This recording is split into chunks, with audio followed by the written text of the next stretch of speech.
नमस्कार. श्री स्वामी समर्थ. आपल्याला सर्वांना माहीतच आहे की लाखो भक्तांचं श्रद्धास्थान असलेलं श्री स्वामी समर्थांचं वटवृक्ष मंदिर आहे आणि या मंदिरामध्ये सालाबादप्रमाणे यंदाही महाराजांची 148वी पुण्यतिथी मोठ्या उत्साहामध्ये साजरी होत असून या ठिकाणी प्रकट दिनापासून म्हणजे 20 मार्च पासून नगर प्रदक्षिणेला सुरुवात झाली. त्यानंतर या ठिकाणी 3 एप्रिल ते 14 एप्रिल पर्यंत धर्मसंकीर्तनाला सुरुवात झाली. त्यानंतर 4 एप्रिल ते 14 एप्रिल पर्यंत सामूहिक पारायणाला सुरुवात झाली, जे की गुरु लीलामृताचं पारायण आहे. त्या ठिकाणी 268 महिला या ठिकाणी दररोज या ठिकाणी पारायण करतात गुरु लीलामृतचं. त्याचं समाप्ती उद्या होणार असून त्यानंतर धर्मसंकीर्तनाची समाप्ती देखील उद्या होणार आहे. त्या ठिकाणी भक्ती संगीताचा कार्यक्रम, या ठिकाणी मान्यवर जे भक्ती संगीतकार असतील किंवा कीर्तनकार असतील किंवा इतर जे कलाकार असतील या मान्यवरांनी या ठिकाणी हजेरी लावली. विशेष सांगायचं म्हणजे या ठिकाणी सारेगमप फेम प्रथमेश लगाटे यांनी देखील हजेरी लावली आहे. तर अशा रीतीने या ठिकाणी जो कार्यक्रम असतो, तसेच भजनी मंडळाचा कार्यक्रम देखील 3 एप्रिल पासून सुरू झाला.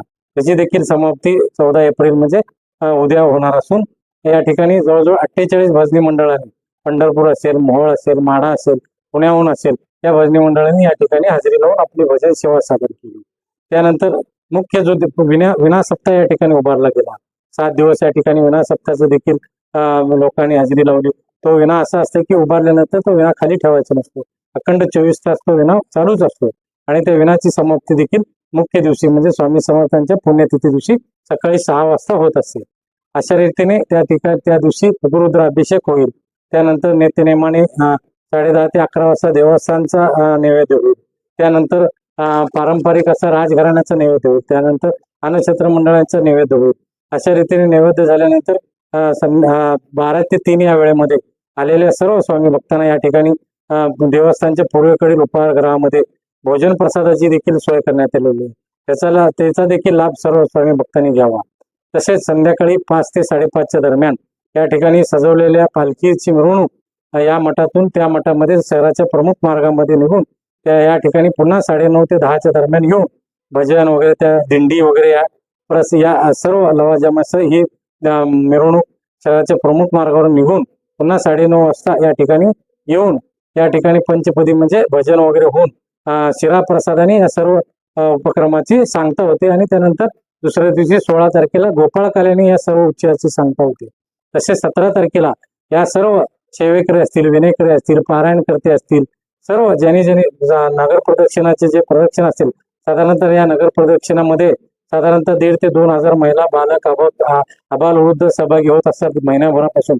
या सर्वांना देखील देवस्थानच्या वतीने 17 रोजी या देवस्थानच्या मैंदर्गी गाणगापूर रोडवरील भक्तनिवास येथे भोजन प्रसादाची देखील दुपारी सोय केलेली आहे.